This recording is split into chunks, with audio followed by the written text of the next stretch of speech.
Pagmulat ng mata ni Ara ay sumalubong sa kanya ang mukha ni Kenneth na ngayon ay katabi niya habang yakap-yakap siya nito. Hindi muna siya kumilos at tinayaan muna niyang matitigan ang lalaki na katabi niya. Nakikita niya na mahimbing ang tulog nito, kaya malaya siyang matitigan si Kenneth. Kung sana lang ay may magagawa ako para makatulong, sabi ni Ara sa isip niya. At napabuntong hininga na lamang, gumugulo pa rin ang isip niya dahil sa nalaman niya sa kwarto ng kapatid nito. Dahan-dahan niyang inalis ang kamay na nakayakap sa kanya at dahan-dahan na rin siyang bumaba sa higaan upang hindi ito magising. Ayaw niyang maputol ang mahimbing na tulog ng binata kaya naging maingat siya. Nang matagumpay na nagawa niya ang plano, ay tahimik lang din siyang lumabas ng pinto at isinara iyon. Napatigil siya at napatingin muna siya sa pintuan ng kwarto ni Kelly. Naalala na naman niya ang mga nabasa at nalaman sa kwartong iyon. Napabuntong hininga na lamang siya dahil doon. Hanggang ngayon ay mabigat pa rin ang loob niya dahil sa mga nalaman. Naawa siya kay Kelly at gusto niyang malaman ang katotohanan ng nangyari sa pagkamatay ng kaibigan. Ilang sandali pa siyang napatitig doon bago napailing at tuluyang dumiretso sa ibaba. Nakita niya ang oras nang siya ay makababa at pasado 8:00 na ng umaga dahil matagal din siyang natulog na dalawa at naramdaman na rin niya ang paggulo ng sikmura niya dahil sa gutom. Magandang umaga po, Manang. Nakangiting bati ni Ara.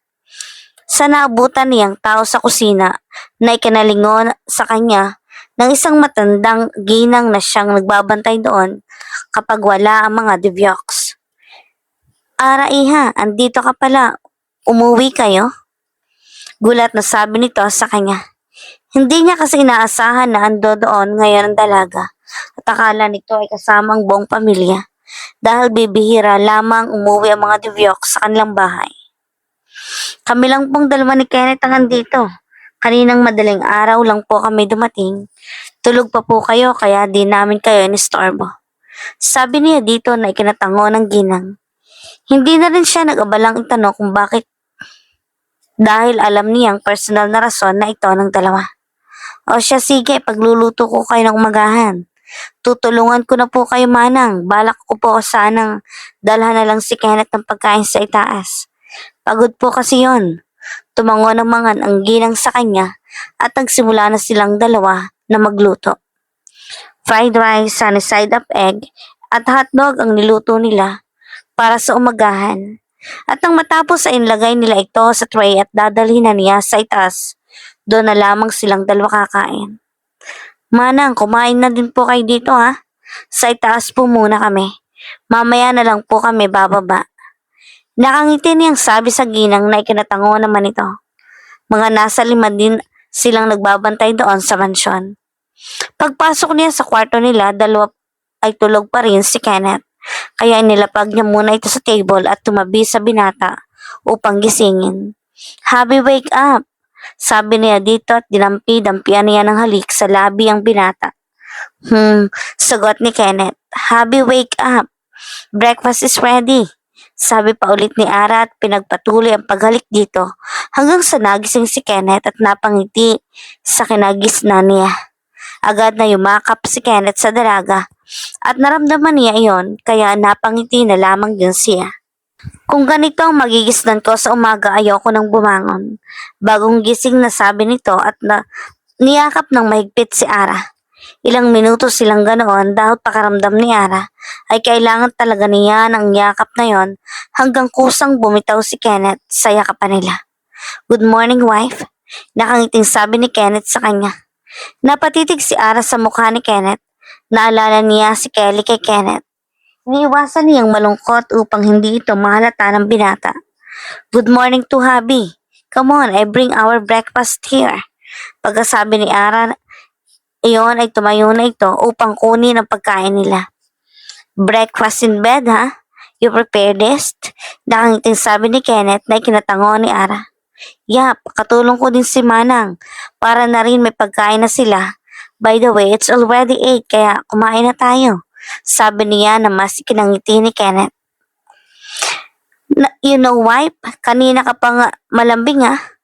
Natatawang sabi ni Kenneth sa kanya. Well, habi, palagi kong malambing if you don't notice. Besides, gusto ko lang din talagang bumawi and tayong dalawa lang ang magkasama ngayon, so quality time muna tayo. Sagot niya dito na mas lalong kinangiti ni Kenneth sa kanya. Tumabi na siya sa binata at nagsimula na silang kumain. Masayang kumain ang dalawa habang nagkukwentuhan. At nang matapos ay may naalala si Ara. OMG, anong oras na? Di pa natin nasasabihan sila mama. Baka mag-alala na yon, sabi ni Ara at dalay-daling kinuha ang phone niya. Relax wife, maintindihan na rin tayo ni mama, sabi pa ni Kenneth. At hinila niya ito patabi sa kanya sa higaan habang nagdadayan si Ara. Nakailang ring muna iyon bago sinagot ng mama niya. Hello? Ma, good morning. Sorry kung di kami nakauwi ngayon ni Kenneth. Andito po kami sa Isabela. Bungad na sabi ni Ara sa ina niya. Ara, nasa Isabela kamo kayo? Kaya pala wala kayo sa kwarto nyo kanina. Hinahanap kayo ng kambal. Napalingon si Ara kay Kenneth na nakikinig lang din sa usapan nila dahil naka-loudspeaker iyan. Ma, asa na po ang kambal? Tanong ni Kenneth dito. Hinatid ko na sila sa klase nila. Ang sabi ko baka ako may emergency sa trabaho kaya maaga kayong umalis. Sagot nito sa kanila. Pasensya na talaga mama, madaling araw kami umalis kanina eh. May kailangan pa talaga kaming ayusin dito sa Isabela. Pero babalik din po kami mamaya, sabi ni Ara. Ayos lang iyan anak at isa pa, naiintindihan naman namin. Kilala ninyo ang kambal, basta mag-iingat kayo dyan ha. Napangiti naman sila sa sinabi nito. Don't worry ma, akong bahala kay Ara. Babantayan ko siya ng maigi. Kayo na po munang bahala sa kambal hanggat wala pa kami, sabi ni Kenneth dito. Oo naman iho, sige po mama, ibababa na po namin. Mag-iingat po kayo dyan, sabi ni Ara. Kayo din mga anak, mag-iingat kayo. Pagkababa nila ng telepono ay ang magulang naman ni Kenneth ang tinawagan nila. Hello po mama, sabi ni Ara nang sagutin ito. O Ara, iha, napatawag ka. Maipapaalam lang po sana namin na nandito kami ngayon ni Kenneth sa bahay ninyo sa Isabela. Sabi niya dito, sa Isabela? Anong ginagawa niya dyan? Takang tanong nito sa kanila. Ma, may bibisitahin lang kami ni Ara. Sagot ni Kenneth dito, ganun ba? Wala namang problema kung andyan kayo tumuloy. Tutal, parang bahay niyo na rin yan. Feel at home lang kayo, basta. Mag-iingat kayo, okay? Lalo na ngayon, napakalat-kalat lang sa paligid ang masamang tao. Sabi nito sa kanila. Yes po ma, kayo din po ni Papa, mag-ingat dyan. Sagot ni Ara dito. Sige na ma, ibababa na namin. Sabi ni Kenneth. Sige, mag-iingat kayong dalawa. Matapos ang usapan nila ay tumayo na si Ara para ibaba ang pinagkainan nila. Habi, mauna ka ng maligo ha. Pagkatapos saka tayo pumunta kay Kelly. Sabi ni Ara sa kanya na ikinatango naman ni Kenneth at lumabas na siya doon. Pagbaba niya ay naabutan niyang naglilinis sa mga tauhan sa baba at binati siya. Magandang umaga po, Miss Ara. Magandang umaga din sa inyo, kumain na ba kayo? Tanong niya sa mga ito na ikinatango naman nila habang nakangiti. Opo. Good, sige. Sa kusina muna ako. Pagdating niya sa kusina ay walang tao kaya siya na rin ang naghugas ng pinagkainan nilang dalawa. Pagkatapos ay muli siyang umakyat sa kwarto nila at naliligo na si Kenneth. Dumiretso siya sa teres at nakita niya ang malawak na bakuran nila Kenneth. Nilanghap niya ang sariwang hangin at maya-maya ay napabuntong hininga siya. Paano naman kaya nangyari na nawawala si Wendy sa katinuan at napapalitan ng ibang katauhan? Natanong ni Ara sa isip niya dahil muli niyang naalala ang huling nakasulat sa diary ni Kelly. Hindi pwede Kelly, papatayin ka niya agad, lahat kayo. Hindi ako pwedeng magsalita. Naalala niyang muli ang nakasulat sa diary ni Kelly na sinabi ni Wendy. Paanong papatayin sila? Ano bang kasalanan ni Kelly? At siya ang pinagbubuntungan ng galit ng taong iyon. Muling tanong niya sa isip niya na kalaunan ay kinaiiling na lang niya dahil puro tanong na ang sumasagot sa utak niya. At wala naman siyang makuhang sagot. Mayroon lang siyang makukuhang sagot sa mga katanungan na iyon kung makikita na nila ang taong may kasalanan niyon sa kanila. Wife, bakit nandyan ka? Napalingon si Ara sa tumawag sa kanya at nakita niya doon si Kenneth na katatapos lamang maligo at saka tapis pa ang tuwalya sa kanya.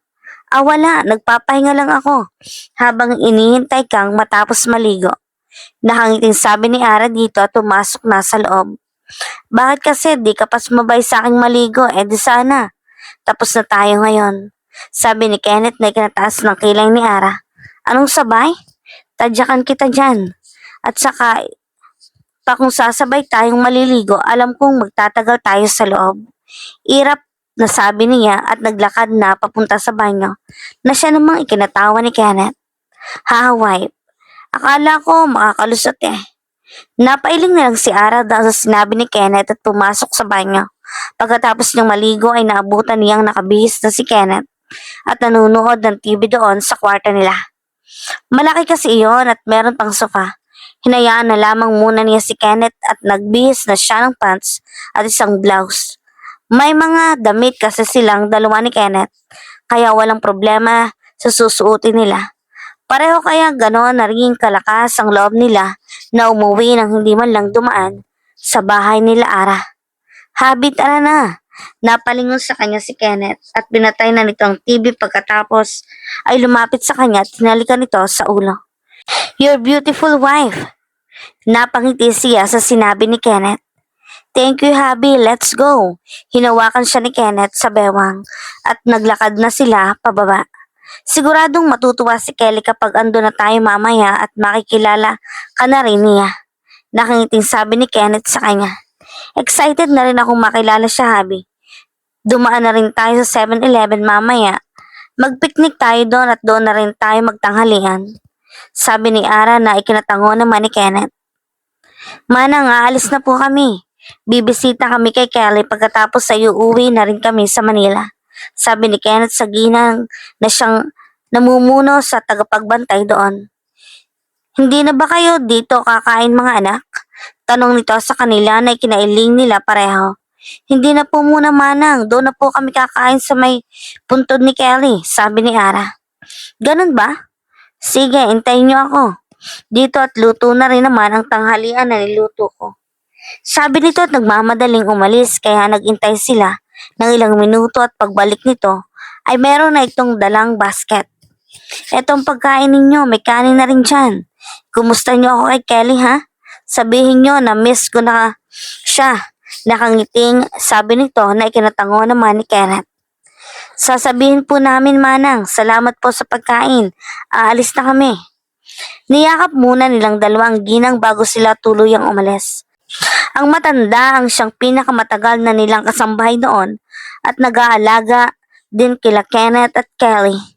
Noong mga bata pa ito habang wala ang magulang nila para sa trabaho kaya close na rin sila dito.